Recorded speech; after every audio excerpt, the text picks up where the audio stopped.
एक बार शहंशाह अकबर अपने साथ बीरबल को शिकार पर ले गए। उनके साथ सेना की एक टुकड़ी और कुछ सेवक भी थे।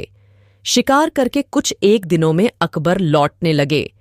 तभी रास्ते पर एक गांव को देखकर बादशाह के मन में उसके बारे में जानने की इच्छा जगी।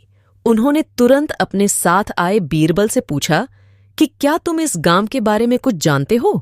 मुझे इस जगह के बारे में जानना है। बीरबल ने जवाब दिया, शहंशाह, मुझे भी इस गांव के बारे में कुछ नहीं पता है। अपने राज्य के इस गांव की तरफ मैं भी पहली बार ही आया हूं। आप यहां के बारे में जानना चाहते हैं तो मैं किसी से पूछकर बताता हूं।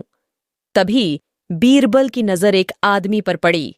उन्होंने उसे अपने पास बुलाकर पूछा, भाई, क्या तुम इसी गांव के रहने वाले हो?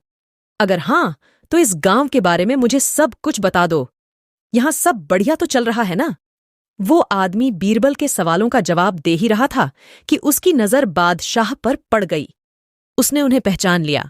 फिर बोला कि साहब, आप लोगों के राज में यहां कुछ खराब कैसे हो सकता है? यहां सब कुछ बढ़िया है।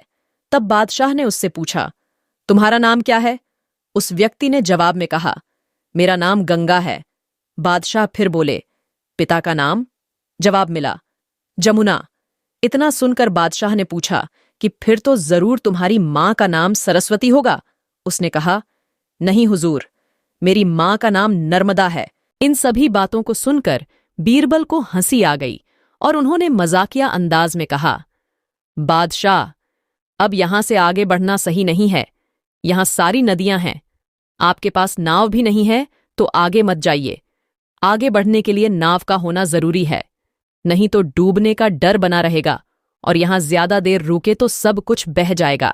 बीरबल की यह बात सुनकर बादशाह को भी जोर से हंसी आ गई।